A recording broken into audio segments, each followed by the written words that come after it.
राम जी का विवाह और राज्याभिषेक दोनों ही शुभ मुहूर्त देखकर शास्त्रों के अनुसार विधि पूर्वक संपन्न किए गए थे।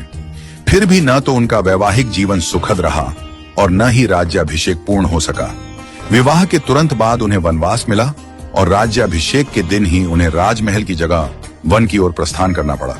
यह सब विधि का विधान था। जब इस दुखद परिस्थिति का कारण पूछा गया तो महर्षि वशिष्ठ जी ने कहा, सुनहु भरत, भावी प्रबल बिलखी कहेउ मुनिनाथ, हानि लाभ जीवन मरण यश अपयश विधि हाथ। हे भरत, भावी बहुत बलवान होता है, हानि लाभ जीवन मरण यश अपयश सभी विधाता के हाथ में है। मनुष्य चाहकर भी भाग्य को नहीं बदल सकता। श्री राम जो धर्म के मूर्तिमान स्वरूप हैं, जिनके जीवन का प्रत्येक क्षण मर्यादा और सत्य की मिसाल है, वे भी अपने भाग्य को नहीं टाल सके। उन्हें वनवास मिला, पत्नी सीता को खोना पड़ा और अंत में उन्होंने स्वयं सरयू में जल समाधि लेकर अपनी लीला का समापन किया। श्री कृष्ण जिन्हें योगेश्वर कहा गया, जिन्होंने गीता में कर्म, ज्ञान और भक्ति का मार्ग बताया, वे भी अपने कुल के विनाश को नहीं रोक सके। उनके यादव वंश में आपसी कलह से एक दूसरे का संहार हुआ। महादेव शिव जो महामृत्युंजय के अधिष्ठाता हैं, वे भी अपनी प्रिया सती की मृत्यु को नहीं रोक सके। त्रिकालदर्शी होकर भी वे विधि के विधान को नहीं बदल सके।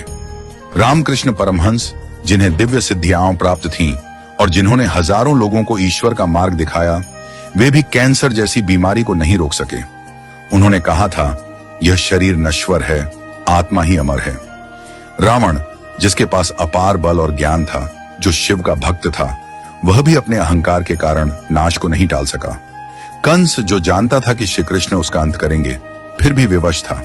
इन सभी घटनाओं से यही सिद्ध होता है कि मनुष्य अपने जन्म के साथ ही जीवन और मरण, यश और अपयश, लाभ और हानि, स्वास्थ्य और रोग, शरीर का स्वरूप, परिवार, समाज, देश और स्थान, इन सब का निर्धारण करके आता है।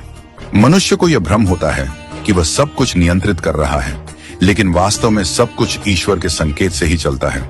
इसीलिए साधक को चाहिए कि वह मन, वचन और कर्म से सहज, सरल और सदाचारी बना रहे, सदैव प्रभु का स्मरण करता रहे और अपने कर्तव्यों को श्रद्धा और निष्ठा से निभाए।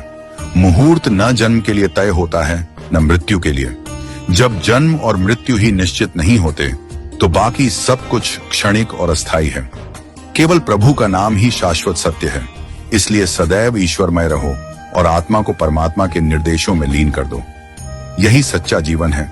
नियति को स्वीकार करना और प्रभु में समर्पित रहना। हमेशा अपना कर्म करो और बाकी सब कुछ प्रभु के ऊपर छोड़ दो। वही सब करने वाले हैं। हम और आप तो बस कठपुतली हैं जो प्रभु की इच्छा से चल रहे हैं। तो जैसा प्रभु को चलाना है वैसे ही चलते रहो और जैसा प्रभु को करना उसको होने दो।